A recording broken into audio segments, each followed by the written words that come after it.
Both of my guests on today's show about medical aid and dying has something the other doesn't.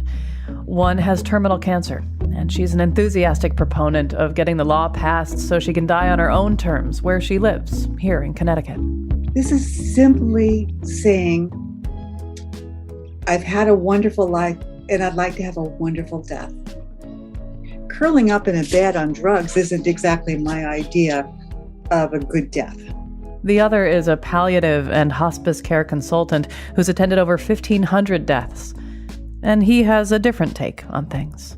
The refusal to undertake the realities of dying have consequences which expire early for you, the dying person, but endure ultimately for the death-phobic culture. I'm Kyone Wolfe. How the way we die may reflect the way we live. That's next on Audacious, right after the news.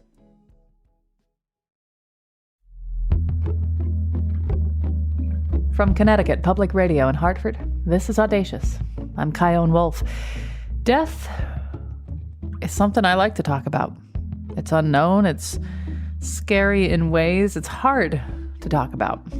Today's guests spend a lot of time thinking and talking about death, and their experiences have led them to different places, different ideas about the process of death and dying.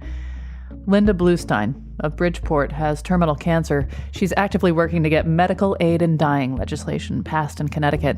That would mean if certain criteria are met, a patient like her can request medication that'll end their life at the time of their choosing. Right now, it's only legal in 10 states, so she'd have to move to a place like Vermont to be able to make that decision about her death. You'll hear from her later in the show. First, you're going to meet Stephen Jenkinson. He's worked with over 1,500 dying people and their families over the course of his career in what he calls the death trade. He's the author of many books, including Die Wise, a manifesto for sanity and soul. He's the subject of a film called Grief Walker, documenting his work as a palliative care and hospice consultant. He has a master's degree in social work from the University of Toronto and a master's degree in theology from Harvard. Before we get to Stephen and Lynda, I just want to say, usually Audacious tries to answer questions about what it's like going through uncommon or misunderstood things. Death is common, of course, but it's impossible to totally understand. We can only get so close to it, right? And our relationship to how we perceive death may change based on what we've experienced and are currently experiencing ourselves. So I hope that you finish this 49-minute episode and feel like more questions were raised than answered. And maybe it's a new opportunity to think about your own death and talk with your loved ones about how you see it. Stephen Jenkinson joined us from Canada, where medical aid in dying was legalized in 2016. I asked him, what's the difference, as far as he sees it, between a bad death and a good death? From the outside, they're not that distinguishable, to be honest. You'd expect a spectacle of sorts on the one side and some grim offspring of that spectacle on the other side. It's much subtler than that, in my experience. There's subtleties galore, but the main aspect you're asking me about would be, if you die awake, you're likely to die wise. If you die basically in any other fashion, the odds aren't not in your favor. So then the question becomes, what do you mean by awake? You're talking about cold turkey. I'm certainly not talking about cold turkey, okay? I'm not a fan of suffering for its own sake, certainly not. And nor should anybody be, to fetishize the idea. Take it as the parallel, how difficult it is for so many young women coming to pregnancy for the first time to be overwhelmed by the notion that they have to have a natural childbirth. And you know what natural cuts in the direction of? It's a terrible kind of tyranny, and it's not very flexible. It's not user-friendly at all. It's ideological, really. And ideologies don't have much place in the birthing bay, in my humble estimation. I'd say the same thing about dying then. So what do I mean by awake? You go back to the etymology, it doesn't fail you. The word awake literally has no reference to the opposite of asleep. It means this: to have been gathered into an understanding that the web of consequence that fans out behind you in terms of how you proceed and what you do and what you say and what you don't say and what you fail to say and what you're unnerved by, and not everything, okay? But there are kind of two fistfuls of very consequential things that constitute a lifetime. And the consequences that ebb out behind you, which is where the word wake comes, right? These things constitute the meaning, let's call it the involuntary meaning, the part that you don't get a lot of choice over. You made your choices, and those have meanings. But the one meaning that's not available to you is meaninglessness. There is literally no such thing. So if you die, in a sense, purposefully, if you die having come to an experience of profound arrest as a consequence of the visitation of the great God death, you stand a very good chance. But we should very much say that this has nothing to do with enjoying yourself, feeling good about it. These are not the markers of dying well or dying wise, in my language for it. It's not a customer satisfaction arrangement, you see, because the thing is uncharted, isn't it? I can talk for hours about this damn thing. Oh, you have. And I'm threatening to do it again, clearly. But I'm saying to you that, all of this you're hearing now is a very well-intended amateur speaking. Yes, I've attended a lot of other people's deaths. And yes, I'm assuming that that's going to hold me in some kind of stead when it's my turn. But it won't resemble much, you see. So the idea that I can be forewarned and therefore forearmed is not the deal. There's no insurance against dying well. Dying well asks as much from you as it grants to you. My best understanding of it is that dying is a God, not like a God, not God-like, but as factually as I can declare that, dying is a God. I've seen the God of death in the room. Not to sound ghoulish, because it's not ghoulish at all, but it's a true thing. And it's better that you're not completely ambushed by his or her or their or her or whoever it is, presence on the scene, no? Such that you can begin to say anything rather than cower and try to head off in the other direction as desperately and as quickly as you can. Is there a gray area? Is that what we're talking about here? Because on the one hand, there's, medical aid in dying. Take the stuff, you're gone. On the other side, if I understand this correctly, there is no assistance in pain relief, in escorting you to your final moments, which, of course, for the majority of human existence has been the way it's gone.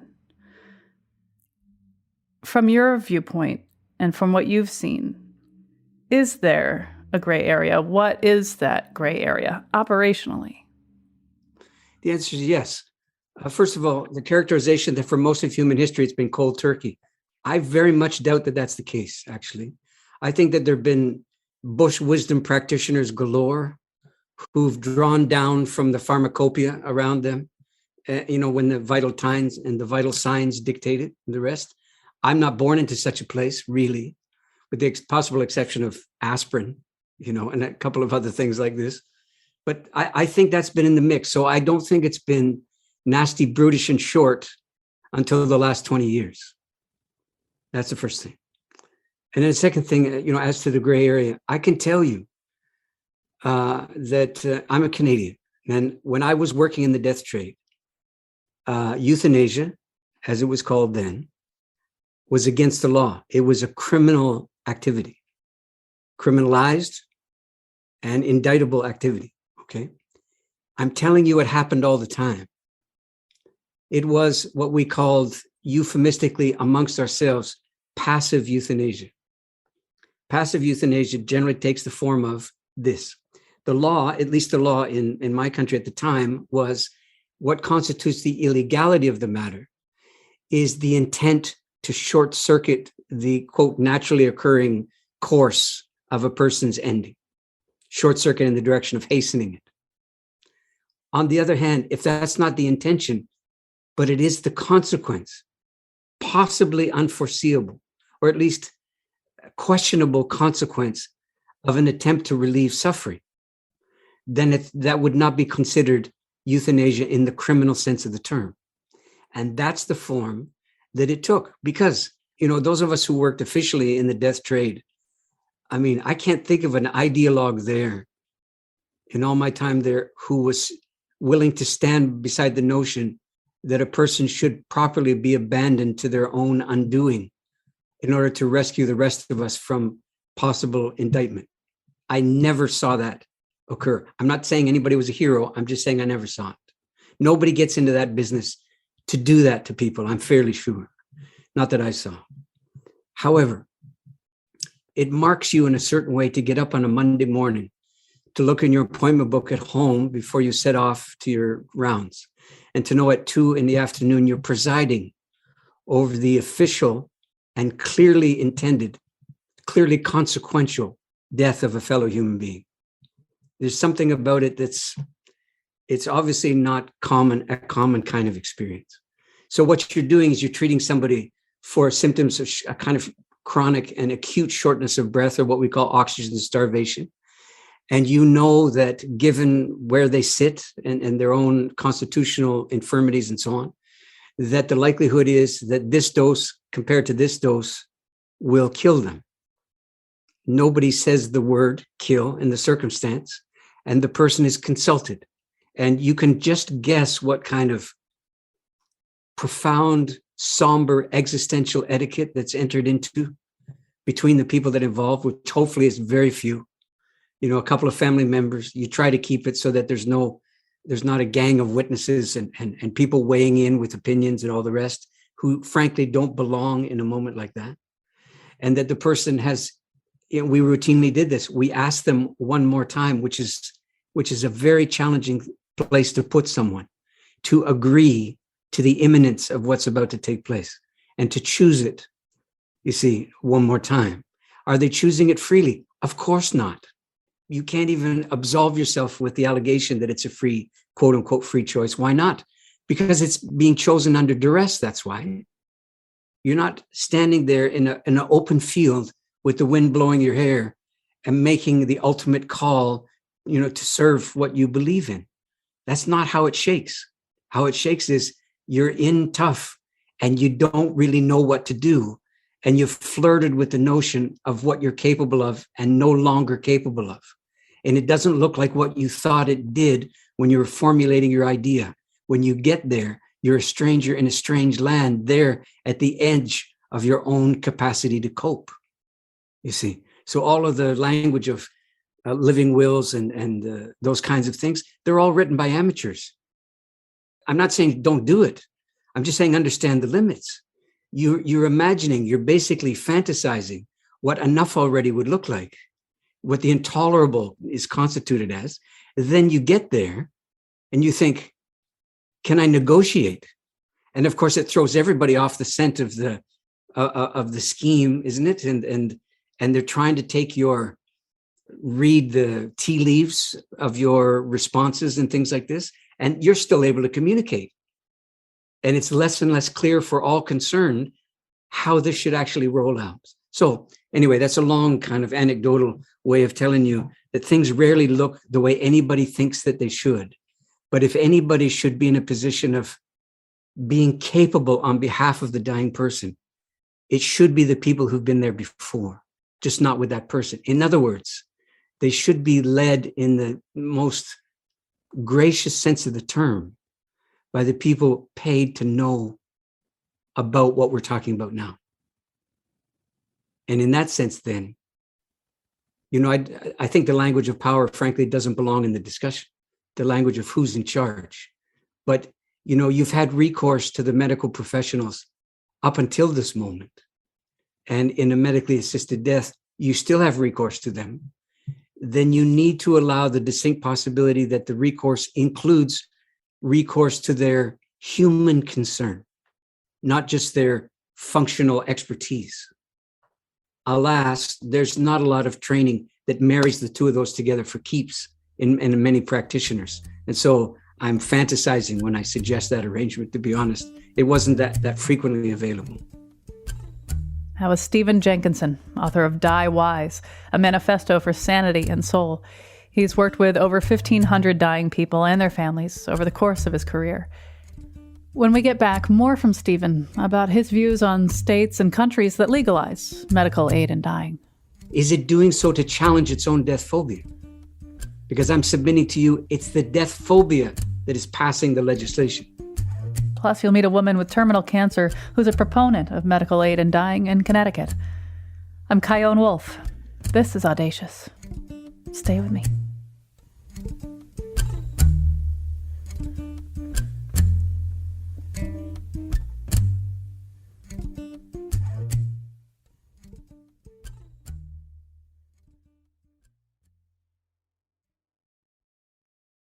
This is Audacious. I'm Chion Wolf. Today we're talking about medical aid in dying. It's legal in 10 states, and my home state of Connecticut is not one of them. If it were up to Stephen Jenkinson, it would remain illegal. In his career as a palliative and hospice care consultant, he's been present for over 1,500 deaths. His country of Canada legalized medical aid in dying, or MAID, in 2016. And we've been talking about what effect the possible ubiquity of this legalization would have on the human species. How does he think changing the way we die would affect us culturally and in any other way? Later in the show, we'll hear from a woman who's terminally ill with cancer who wholeheartedly advocates for medical aid in dying to be legalized here in Connecticut. But let's get back to my conversation with Stephen. I guess what I really want to try to wrap my head around is, how is it different for the dying person? On the one hand, medical aid in dying. On the other, what? How is it different for them leading up to that moment? Is it? And I feel like we kind of keep trying to get back to that answer. What is different in a wise death? Leading up to that moment, at that moment, for that dying person, versus what people are trying to get when it comes to aid in dying? I take the Canadian example because I know it well. So we've officially legalized the whole operation. Nobody lives in fear of dispatching someone prematurely, provided you're qualified by the law to do it. And its advocates, who are legion, and I'm not saying mistaken, but certainly legion, it was an easy wagon to climb onto. Why? Well, because the PR firm working for it was very effective in being clear with us all that it was a suffering mitigation event that we were talking about here. It wasn't an ideological event. It wasn't a right to life event. It was an attempt to translate compassion, fundamental deathbed compassion. Understood. That was the attempt. Let's wonder aloud, I'll do so on your behalf, what the actual act of translation has achieved, because we're in the land of some track record now. The thing that you can't leave out of the equation is the following. Canada was a death-phobic culture prior to passing the legislation. Yes or no? Yes, it was. And the idea was that this death-phobic culture was embracing this strategy in order to mitigate its death phobia. That's the best possible face you can put on it. Did it do so? Well, here's what I'm here to tell you. If a death-phobic culture legalizes euthanasia, is it doing so to challenge its own death phobia? Because I'm submitting to you, it's the death phobia that is passing the legislation. Why? Because the death phobia recognizes in the legislation a silver lining. And what's the silver lining? That the death phobia will not be fundamentally challenged by the legislation and the subsequent practice. Why? Because the legislation and the subsequent practice is consistent with the death phobia while appearing to call it into temporary disrepute. And how does it do so? It leaves the fundamental uneasiness or phobia around dying utterly intact. It doesn't wonder about it. It doesn't recalibrate it in the least. It said, look, dying is inherently suffering inducing. Dying is inherently traumatizing. Is it really? It really is. You don't really want to find out because you've got no recourse, do you? I'm telling you, that's what it is. This is me characterizing the language, yeah? So you don't want to find out the hard way. No. You'd like your options, wouldn't you? You've had options your whole life. Wouldn't you like them then? Yes, you would. Understood. Okay. Is dying inherently death phobic, though? Do you really want to find out? Is there any way of finding out, without getting to the finish line and the booby prize? The answer is, yeah. Pay attention to all the other deaths that have occurred in your life before yours, and ask yourself the question about them, and the lessons that you drew, that you walked away from the deathbed having learned. And one of the principal ones was, whatever you do, don't die, wasn't it? But if you can't avoid it, then avoid it, which is double speak for what? You cannot have to die. You can opt for being killed instead. I know them's fighting words. I know it's divisive language to use, but I didn't invent the distinction, see? And here's why I think it's a useful one. It goes back to the question of grammar, because in the English language, the verb to die cannot be used in the passive voice in a sentence and be grammatically correct. This is a stunning thing to observe. English-speaking people cannot talk about dying in the passive sense of the term and use the verb to die to do so. They have to use, you guessed it, euphemisms, which is why there's so many of them. You see, the language is telling us that dying is not what happens to you. Dying, that's what you do. But if dying is what you do, then immediately it's transformed its fundamental nature from something that's going to occur no matter what to something that you have to undertake for it to occur. And if you don't undertake it, if you fail to undertake it, if you refuse to do so, if you have no tuition, cultural or otherwise, that helps you understanding these matters, the distinct possibility, as science fictive as it sounds, is that you will not die. You will expire, of course. Your vital signs will cease. But the whole person event called dying, you will have failed to undertake, usually by a consequence of omission or ignorance on the whole matter. Yeah. And this is a recipe for the very death-phobic culture that I've been characterizing from the outset. Yeah. So now we've got a circumstance that seems to promise that we can short circuit the death phobia by having better outcomes. But these outcomes include a refusal to die. This is very tough to put into words now because of how hard it is on the extreme end of the experience. But I'll risk it, and the risk sounding like a beast by saying so, that the refusal to undertake the realities of dying have consequences which expire early for you, the dying person, but endure ultimately for the death-phobic culture. So if you die as a cultural person, as I've said at the beginning, and that all your fashions and manners of dying are culturally derived, which I believe that they are, then you begin, I think, to come to the inescapable conclusion, avoidable but inescapable, that your dying is something you owe as a consequence of your citizenship, as your consequence of your appearance on the scene, as a consequence of not having died yet. You owe to the people around you your death. How so? Well, it's everybody else's PhD, isn't it? That's what it's for. That's how you learn these things. You don't learn them at home. You don't learn them from listening to some guy talking about them. I mean, you sort of can, but you can argue with it till the cows come home. But I promise you, it's very hard to argue with a death in the saddle when you're there. It doesn't even belong. You should be submitting yourself to the tuition that's there and not contending with it, yeah? So when the lesson that you leave in your wake, literally in your wake, is that dying's not worth it, that it should be yours to dispose of as you see fit. You've turned dying into another experience of personal expression, another opportunity for you to be at the steering wheel. And there's no sense of submission, and there's no sense of the great God death. None of all the mythic and poetic overlay is dispensed with, and we're down to the realm of personal rights and freedoms, allegedly.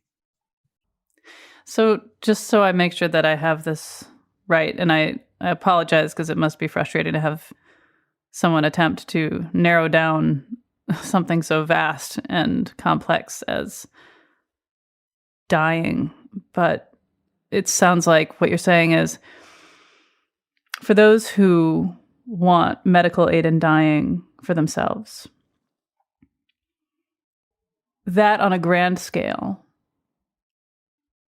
warps the cultural closeness and desire to understand and be with death as it is in its natural state.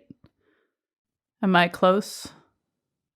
You've been close all along, Thanks. Yeah. I mean, it's so proper that people understand that you and I are doing our best with a language that's slippery on the matter, right? Because what we're trying to do is approach with a high degree of veneration, an altar of human experience that's, man, it's a tough scene, right? And we only get so close to it until we can't report back. Until you're it. Yeah, exactly. And so it's proper to sound tangential and off the mark and trying to warm to the subject and back towards it and so on. All that stuff belongs. Yes, you are close to it. I mean, it's not the right way to say it. I mean, we're as close as we can afford to be in our relative health, right? My upside, if you will, maybe one of the reasons you got in touch with me is I've been in other places too, though. I've been not just in the place of thinking about my death ad nauseum, I've been in the circumstance that's beyond thinking. It's beyond opinion and ridicule and rancor. I've been at the deathbed. I've got no reason to misrepresent to you what I've seen. I have no vested interest in it being worse than it actually is. None at all, right? And I've taken all the rough stuff out in my answers to you. All the stuff that would be so monstrous to obliterate any nuance or subtlety in the arrangement. And I've tried to maintain the subtleties and what I'm, the feeling I'm trying to give you about it all. And say, I don't think the people who are opting for MAID are in any way monstrous or despicable. Of course not. Or morally deficient in some fashion. Of course not. I mean, it's hard, okay? It's not easy to be a human being. We don't get a lot of good training in it. We get a lot of warning shots across the bow about it. I mean, it's not a great thing to go with. And then suddenly you're on your own, baby. And like you're calling the shots. Like it wasn't your life the whole way through. And now it's supposed to be your death too. And now you've got the papers to prove that you've got the chops and you've read the owner's manual on how to do this. And none of this stuff is true. So you have recourse to what? To your intolerances principally, and to the belief that you have a right not to suffer. And then you live in a country, as I do, that says, you're right. You do have the right not to suffer. Right then, starting when? When is my freedom from suffering supposed to kick in? The 11th hour is awful late in the day to learn the subtleties and the limits of that kind of right. How do you want to die? What makes you think I want to die? I'm rather pleased with the general situation, to be honest. It wasn't always true, but I can tell you that one of the occupational hazards of working in the death trade is the distinct possibility of falling in love with being alive. It's very counterintuitive on the surface, but it happened to me. And for that reason, it's not going to be the most obvious thing for me to say, now, what did I say in page 427 of that book I wrote? Let's have recourse to that stuff today. I'll just read from the tome and I'll get it straight all over again. That's not, that's not what's going to happen. So I've had very well-intended people message me from hither and yon saying, listen, I just had a dream about you and God wants me to send you this message. Okay, great. What's that? First of all, I'm thinking God used the internet, but okay, what's up? Well, God wants you to film your dying and broadcast it as a live stream in real time. Probably not going to happen. I mean, nobody needs to deal with that, right? No, least of all me. So, I hope I resemble the best part of what I was able to come up with in talking with you today. Do I want to be caught unawares? Do I want to be panicked and treading water, pretending I'm swimming? No. But how do you, it's asking an awful lot to ask somebody to want to die. And so I don't really feel an obligation to have that around me, I've entertained the prospect. I've heard the audio, the likely audio of the thing. I've been close a time or two. I don't know what that's going to mean, how much it's going to make available to me at the time. I hope I can be communicative until the point where I'm spent. It'd be nice that it goes that way, if it goes that way. But ultimately, submission's the order of the day. Well, Stephen Jenkinson, thank you for talking with me. It was a real moment for me. And I liked your persistence and that you didn't take yes for an answer. We'll have a link to more of Stephen's work at ctpublic.org/audacious. Lynda Bluestein of Bridgeport, Connecticut, has good reason to have given medical aid in dying a lot of thought.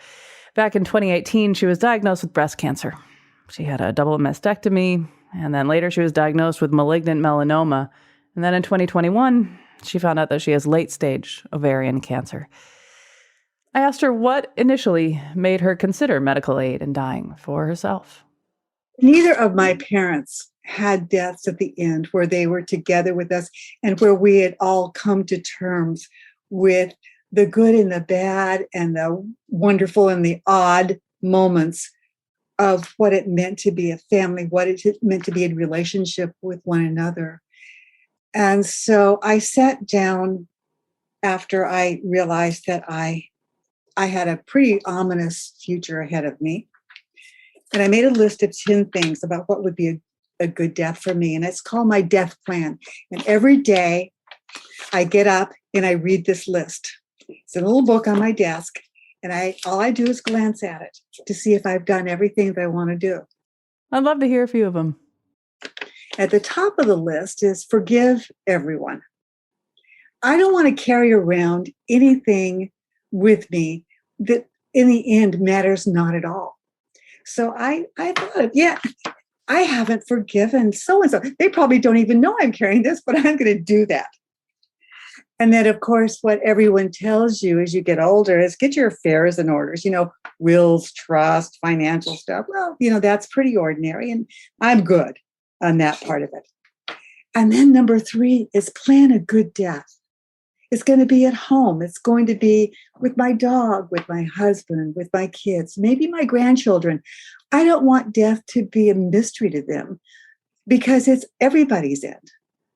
This isn't a secret, something that we should be ashamed of. It's something we should celebrate as much as a birth.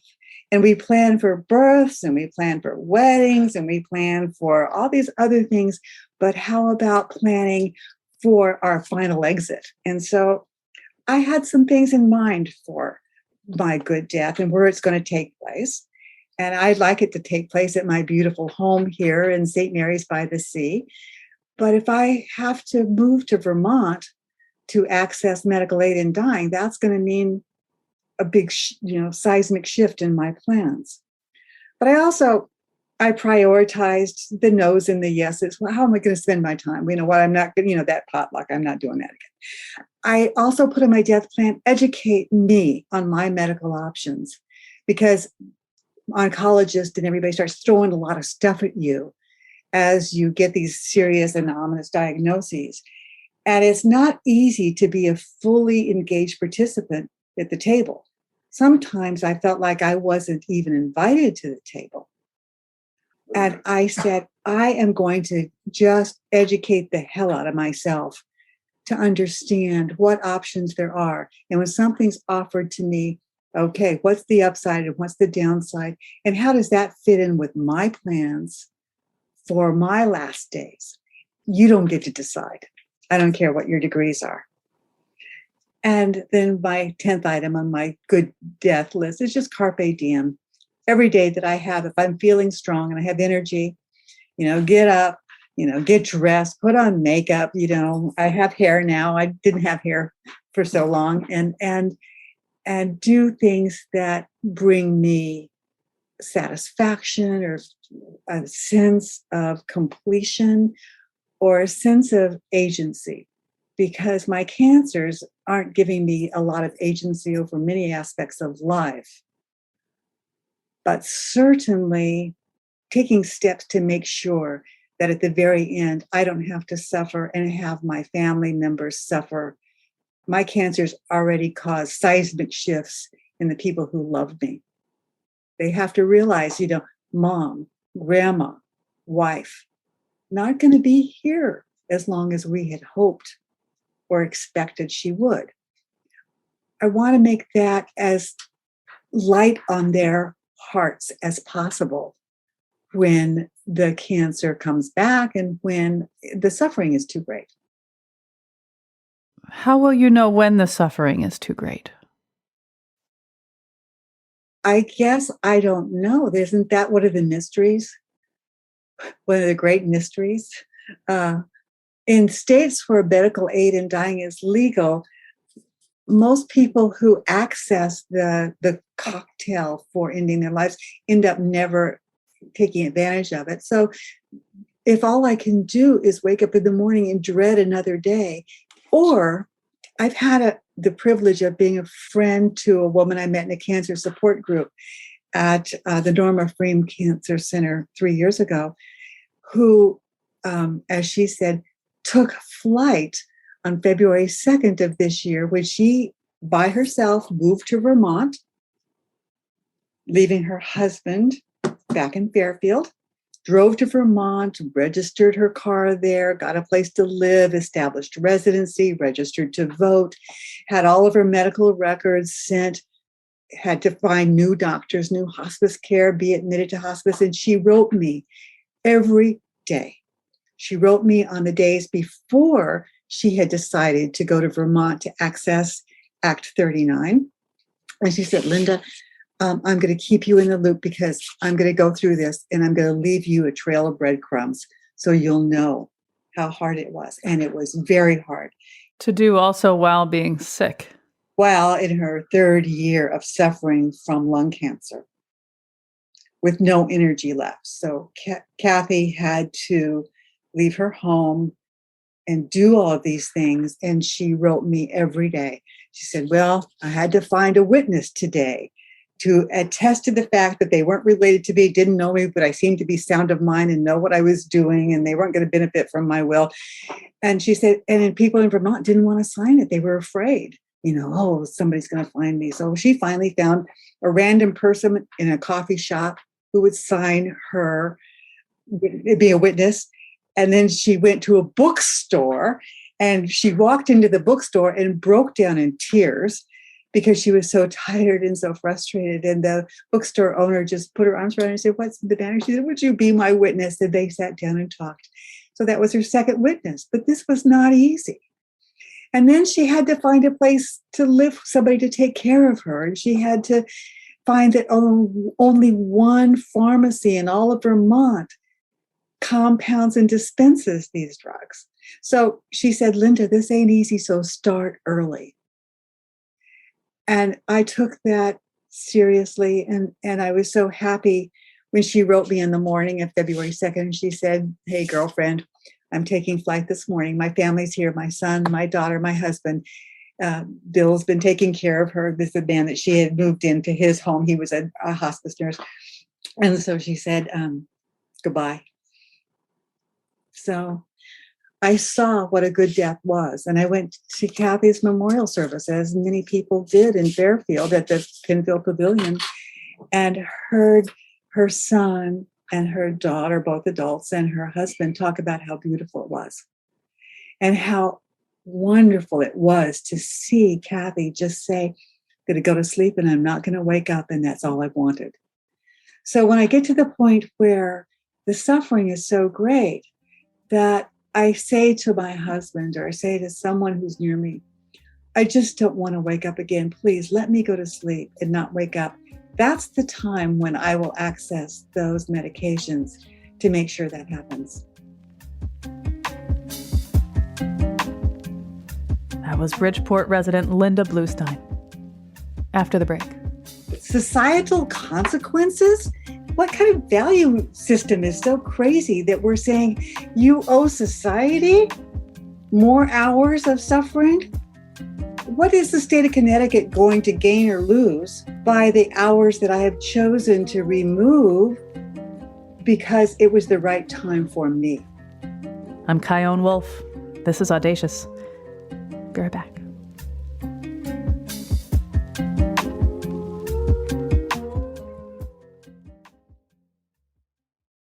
This is Audacious. I'm Kyone Wolf. Today we're talking about how we die and to what degree we should be able to make decisions about our own death. Several states have medical aid in dying laws that allow people who are terminally ill to request medication that'll end their life at the time of their choosing. Lynda Bluestein has late-stage ovarian cancer. She's a vocal and enthusiastic proponent of getting this legislation passed so she can have the choice to end her life here where she lives in Connecticut, instead of moving to New Jersey or Vermont or Maine, the closest places where medical aid in dying is legal. A quick note, in this part of our conversation, Lynda brings up her view of the difference between someone who wants medical aid in dying and someone who's suicidal.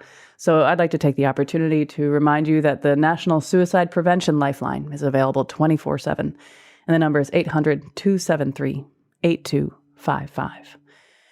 I asked Lynda, what does she say to people who suggest, you know what, palliative care, hospice care, it's working just fine the way it is now? I'm in palliative care now. They treat my symptoms, but that's not the same as living how I want to live until I can no longer find that on those scales of, is this worth it? Is being curled up and sleeping all day? I may not be in pain moaning, but I don't find relief of pain to be the only factor in a good death. But why should anybody else have a say on me? You know, they can't tell me anything else about how I live in the privacy of my home, except that I cannot, when I've decided I've had enough and I've done everything I want to do in my life. Palliative care does not make everyone comfortable, by the way. It's in all cases. If you think that it's possible to make people absolutely comfortable, that's just plain a lie. This is agency. This is my agency over my body and what I choose. It may not be for you, and if it's not, you don't have to do this. This is simply saying, I've had a wonderful life, and I'd like to have a wonderful death. I know it's coming. And when it comes, I want to be there fully present to welcome that and say, I have finished and I'm happy with where I am. I'm not intended to live to be 110, and I wouldn't want to anyhow. A long life isn't a good life to me. A life where I can look like Lynda and still think like Lynda and enjoy food and enjoy, watching movies and enjoy my walks and enjoy my animals and my friends. Those are the important things to me that make life worth living. Curling up in a bed on drugs isn't exactly my idea of a good death. I'm curious to know what you think about the idea of what medical aid in dying may do to the human species on a grand scale. Of course, we have no idea if this becomes something that more and more people do. When you take the pain out of this human experience on that grand scale, what avoiding that kind of suffering will do to us? You know what I mean? Like in what ways that may change us culturally in that broader context. What do you think when I put that to you? I think it's wacko bananas. If people want to suffer, go for it. If I don't choose that as my path, what matter is it to you? And what societal consequences? Dead is dead, folks. If it comes after a long period of suffering, is that better? What kind of value system is so crazy that we're saying you owe society more hours of suffering? Is it 7 hours? Would that be enough? Or does it have to be 24 hours? Or maybe a whole week of suffering would be good for society? When I die, if I die as I wish, here in my home, who's going to be affected by this? What is the state of Connecticut going to gain or lose? I'm dying anyhow by the hours that I have chosen to remove because it was the right time for me. And I will be the only one to know. My husband can't say, here, take this cocktail. It's my choice. If I wanted to end my life, and I don't, let's make a real clear distinction that I think is most important. This is not suicide. This isn't physician-assisted suicide, which I hate, a term that I despise. If I wanted to end my life, I could buy a gun tomorrow, right? No, this afternoon. It is the United States, yeah. Yeah, it is the United States. I could probably find one. I could find a high bridge to jump off. I could crash my car. I could stuff up my tailpipe and go in the garage. There are a number of ways that I could commit suicide. People who commit suicide don't want to go on living. I have a lot to live for, and I want to live it fully until I'm no longer able to participate in it. When my agency has been removed because of my cancer, then that's on me to make that decision. I don't want this for everybody. I want access to everyone for those who choose to have this as an option. In the same way that I choose to keep a bottle of morphine in my safe here at home that was prescribed for me when I had my big surgery. I didn't need it at the time, but I said, when I need that, it's a comfort to know I have pain relief. Am I going to drink it tomorrow? Maybe, maybe not. I don't know, but it's a comfort. And so is medical aid in dying. Having the full range of care that physicians can offer. And that includes extending my life, operating on me, giving me drugs. It also includes allowing me to say, when I've had enough, I can go to sleep and not wake up. When that's the frequent request of people who are ending their life suffering from things like, chronic obstructive, pulmonary disease and lung cancer and things like that. My friend Kathy was drowning every day. And when her children at first kind of challenged her about wanting medical aid in dying, she said, why do you want me to keep living like this? It's like being held underwater every day. When it gets to that point for me, why should I live another day? It's a moral question of doing the right thing by those who love me and by loving myself. That's the moral issue. Well, Lynda Bluestein, thank you so much for talking with me. Kyone, thank you also for inviting me to your program. Audacious is produced by me, Jessica Severin DeMartinez, and Katie Tolarski at Connecticut Public Radio in Hartford. Subscribe to Audacious wherever you get your podcasts, and you can listen at ctpublic.org/audacious. Please send me your thoughts. I'm on the socials at Kyone Wolf. or you can send me an email at audacious@ctpublic.org.